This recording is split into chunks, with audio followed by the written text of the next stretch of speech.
Hello mga kababayan. So guys, si dating Pangulong Duterte may bagong pakulo, no? Na sinasabi niya na hindi na daw siya kakandidatong mayor. So, kumbaga man, ibibigay na lang daw niya to sa iba, bibigyan niya ng pagkakataon yung iba kasi daw patapos na siya. Kumbaga man, parang sinasabi niya natay na lang niya yung kamatayan niya. Pero alam naman natin guys na si President Duterte ay maraming pakulo. Kumbaga man, ano niya lang to, gimmick niya lang to para kaawaan siya, tapos sabihin na mahina na siya, tapos palusutin siya ng gobyerno, no? Lalo na ng Quadcom na nag-i-invite sa kanya para umattend doon, di ba? Tungkol doon sa mga EJK, no? Nung panahon niya, yung mga extrajudicial killings nung panahon niya, na sangkaterba ang mga namatay kahit na hindi naman talaga involved sa droga. So guys, dito nililinlang na naman niya ang mga Dabawenyo, no?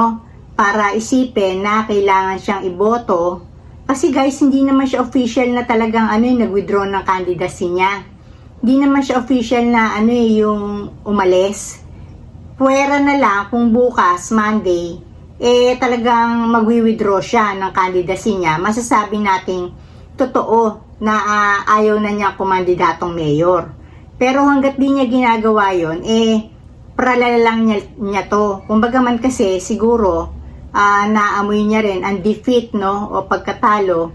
Malay nyo, bumabantot na talaga yung pangalan na Duterte sa Davao at bumabango ang mga Nograles.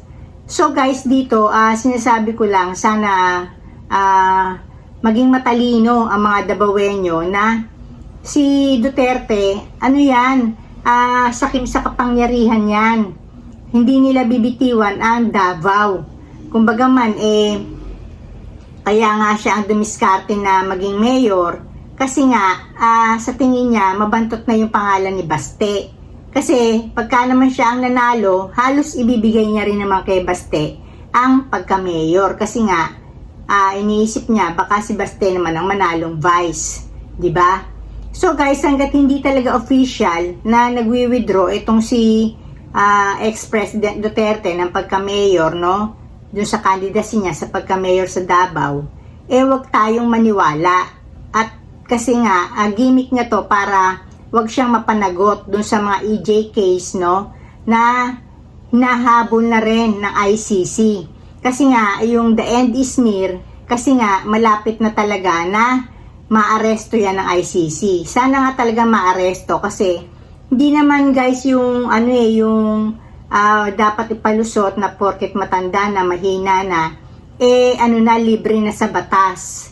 Basta't nagkasala sa batas, dapat managot sa batas, di ba? Regardless kung ilang taon pa yan. So, dito na ako guys, sinasabi ko lang na hindi totoo yan hanggat hindi talaga nagwi-withdraw ng candidacy sa pagka-mayor si Rodrigo Duterte, no? Gimmick lang yan. So, dito na ako guys and blessings everyone. Bye!